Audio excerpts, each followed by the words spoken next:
안녕하십니까. 미술치료사 박승숙입니다. 오늘은 지난 시간에 이어 개인 미술치료와 집단 미술치료의 차이에 대해서 살펴보고 그 다음에 심각한 정신적 질환이나 장애를 앓고 계신 분과 일반 생활이 가능한 그러나 마음이 아프고 삶이 괴로워서 미술치료실을 찾아오시는 분들의 경우 미술치료가 어떻게 다르게 적용되는지 살펴보도록 하겠습니다.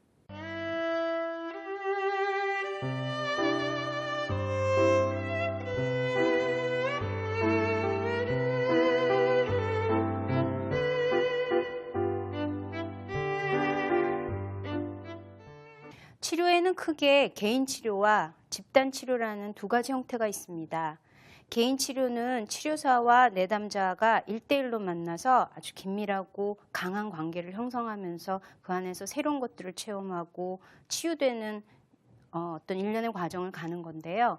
집단 치료는 내담자가 치료사가 모집하고 이끄는 집단 안에 하나의 구성원으로 들어가서 사람들 속에서 새로운 것들을 경험하고 그 안에서 수많은 일들을 겪으면서 자신을 돌아보고 치유되는 과정입니다. 둘은 얼뜻 들으면 다 마찬가지일 것 같은 생각이 들지만 사실은 개인 치료로만 전문적으로 뛰는 분이 갑자기 집단 치료를 이끌기 어렵고 또 집단 치료를 전문으로 이끄는 분이 갑자기 개인 치료를 담당하게 될 때는 또 상황이 많이 바뀌어서 어색해질 수도 있을 만큼 상당히 서로 다른 치료 형태입니다. 개인 치료에서는 모든 것들이 두 사람, 치료사와 내담자 간의 두 사람의 관계에서만 이루어지고 자극이 되고 행해져야 되기 때문에 치료사가 내담자를 바라보는 시각, 또 치료사가 어떻게 행동하느냐가 치료에 가장 큰 영향을 끼칩니다.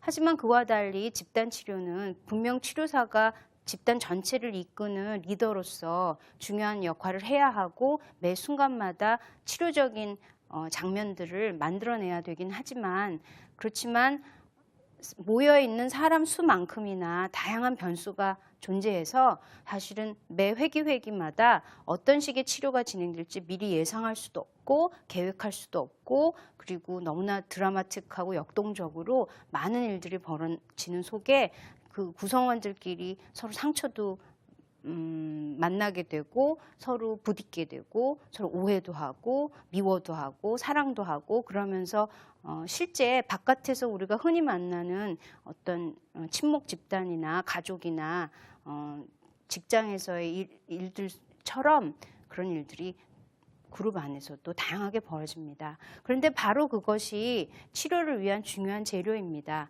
바깥에서 만나는 사람들, 그대로의 사람들이 치료 그룹에서도 존재하고 또 바깥에서 만날 수 있는 그대로의 일들이 치료 그룹 안에서도 벌어지고 그리고 그 속에서 자신이 어떻게 움직이고 어떻게 상처받고 어떤 생각을 하면서 어떻게 반응하는지를 바라보면서 사회성에 대해서도 새롭게 눈뜨게 되고 그 다음에 사람으로 인해서 다친 것들을 사람으로 인해서 풀면서 더 많은 사람들, 다양한 사람들 속에서 세상에 눈을 뜨게 되는 과정입니다. 그래서 집단 치료를 전문으로 하시는 분들은 개인 치료도 병행하시지만 주로 집단 치료를 많이 하시는데 그 집단의 매력이라는 게 남다르기 때문입니다.